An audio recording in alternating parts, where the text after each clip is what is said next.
आप बेगूसराय को जब कवर करने आए हैं तो भारतीय जनता पार्टी का इतिहास जानिए कि भारतीय जनता पार्टी ने दो बड़ी ताकतों के बीच टकराहट और खून खराबे के बीच बड़ी शहादत दी। जब भारतीय जनता पार्टी का जिला का कोषाध्यक्ष महादेव कुंवर मारा जाए, जब भारतीय जनता पार्टी का प्रखंड का अध्यक्ष महंत रामरतन दास मारा जाए, जब भारतीय जनता पार्टी के बछवाड़ा मंडल का अध्यक्ष हरिराम कुंवर मारा जाए, पुराने दिनों में नहीं जाना चाहते।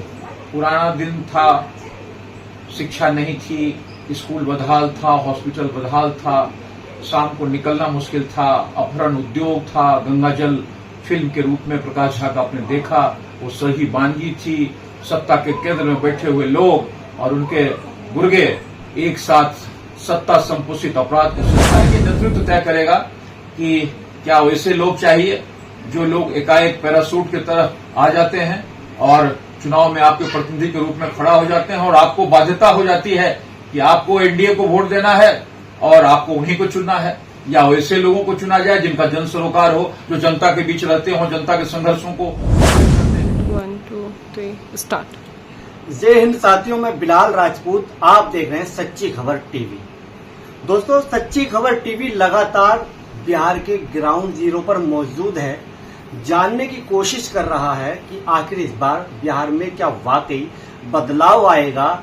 और सबसे बड़ी बात यह है कि हम मौजूद हैं बिहार के उस जिले में जो बिहार में दूसरे नंबर पर आता है, यानी कि बेगूसराय में, और बेगूसराय खुद शहर में हम मौजूद हैं।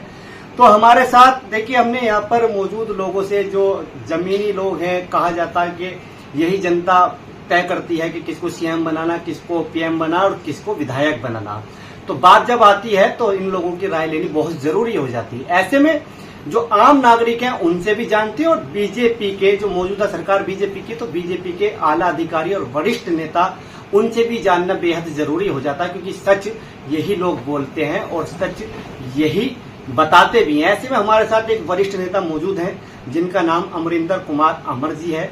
सर, आपका बहुत बहुत स्वागत है हमारे चैनल पर। आपको बहुत बहुत धन्यवाद। सर, देखिए, वो दिल्ली से चलकर आपके द्वार आए और खासकर बेगूसराय में मौजूद हैं, तो हमने सोचा कि आम जनता का तो बहुत ले लिया पता, कि जो वरिष्ठ नेता हैं उनकी क्या राय है इस बार जो लोकल की राजनीति, अगर बेगूसराय की हम बात की जाए तो उसको किस नजरिए से देखते हैं?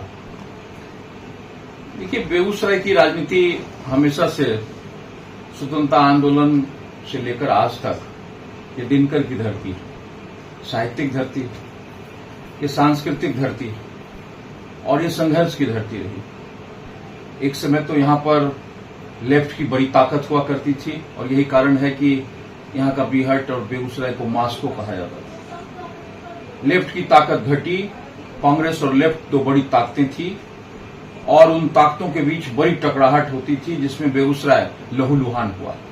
बेगूसराय में सैकड़ों लोग मारे गए दोनों तरफ से, लेकिन उसके बीच में भारतीय जनता पार्टी का कार्यकर्ता संघर्ष कर और शहादत देकर, आप बेगूसराय को जब कवर करने आए हैं तो भारतीय जनता पार्टी का इतिहास जानिए कि भारतीय जनता पार्टी ने दो बड़ी ताकतों के बीच टकराहट और खून खराबे के बीच बड़ी शहादत दी। जब भारतीय जनता पार्टी का जिला का कोषाध्यक्ष महादेव कुंवर मारा जाए, जब भारतीय जनता पार्टी का प्रखंड का अध्यक्ष महंत रामरतन दास मारा जाए, जब भारतीय जनता पार्टी के बछवाड़ा मंडल का अध्यक्ष हरिराम कुंवर मारा जाए, तो ऐसी घटनाएं, यहाँ किसान मोर्चा का जिला का अध्यक्ष सारंधर सिंह मारा जाए, तो ऐसे दर्जनों नाम हैं जो नामचीन नाम थे, जो संगठन में बड़े पद पर थे और उनकी हत्या हुई।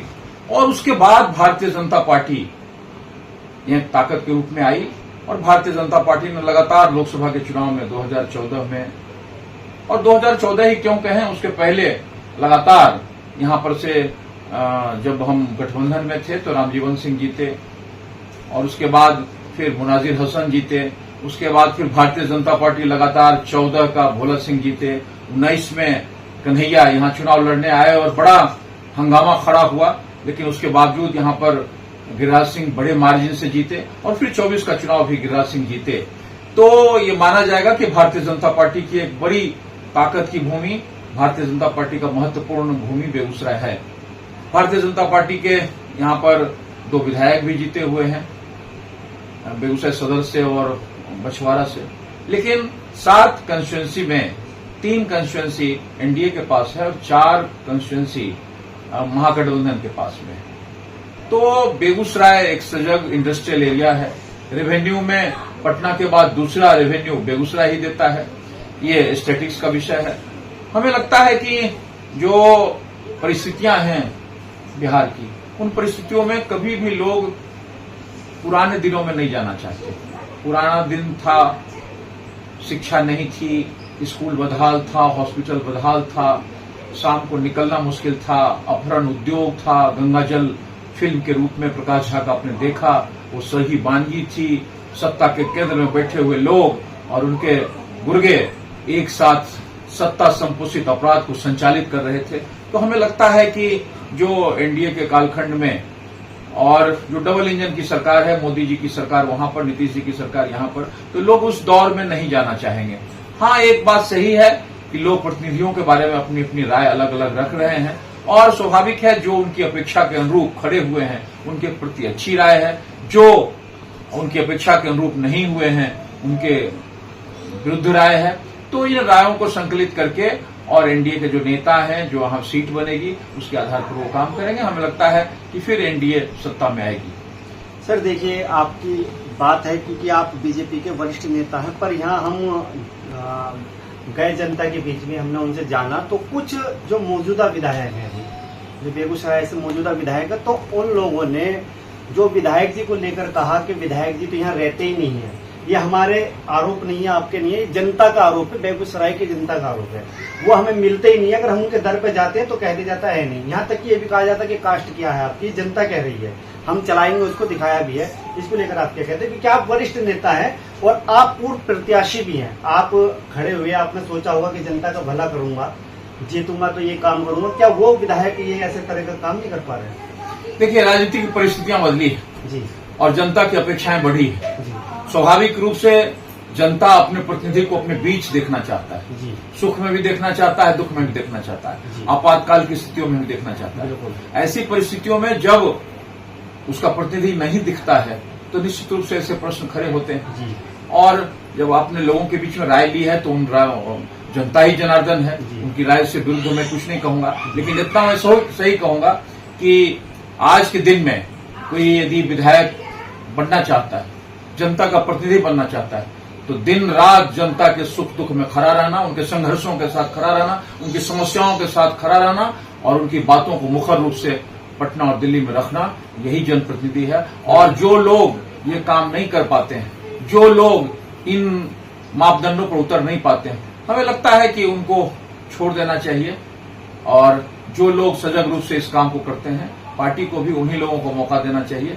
और जो बातें आपके सामने आई है वो आपके डोमेन में है, जनता ने जो बात कही होगी वो ठीक ही कही होगी। देखिए, बीजेपी से विधायक है कुंदन जी, तो उनको लेकर जो बातें जिस तरीके की हुई कि रहते नहीं है, ये तो अलग विषय है। पर एक ये भी कहा गया कि जो छवि है उनकी, वो बहुत बड़े घराने से आते, पैसे वाले, गरीबों से, अमीरों से, गरीबों से मिलते ही नहीं है।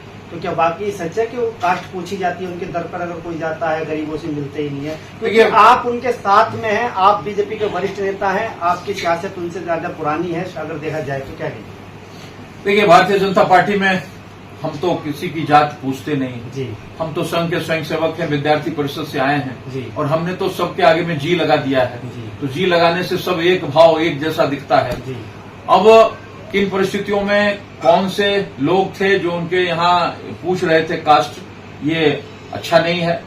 और जहां तक उनका सवाल है तो हमें लगता है कि उन्हीं से पूछना ज्यादा अच्छा होगा, क्योंकि वो अपने बारे में ज्यादा बताएंगे। लेकिन एक बात स्पष्ट है कि भारतीय जनता पार्टी के अनेक समर्पित कार्यकर्ता यहाँ हैं जिन्होंने संघर्ष किया है, जो भारतीय जनता पार्टी को यहाँ पर कम्युनिस्ट और कांग्रेस के संघर्षों के बीच से लेकर आए हैं। आज भारतीय जनता पार्टी के उन कार्यकर्ताओं को बेगूसराय के जिले में मौके नहीं मिल पाए हैं और ये एक दुख का विषय है जो कार्यकर्ताओं के बीच से आता है। इसीलिए हमें लगता है कि नेतृत्व तय करेगा कि क्या वैसे लोग चाहिए जो लोग एकाएक पैरासूट की तरह आ जाते हैं और चुनाव में आपके प्रतिनिधि के रूप में खड़ा हो जाते हैं और आपको बाध्यता हो जाती है कि आपको एनडीए को वोट देना है और आपको उन्हीं को चुनना है, या वैसे लोगों को चुना जाए जिनका जन सरोकार हो, जो जनता के बीच रहते हो, जनता के संघर्षों को मुखरित करते हैं।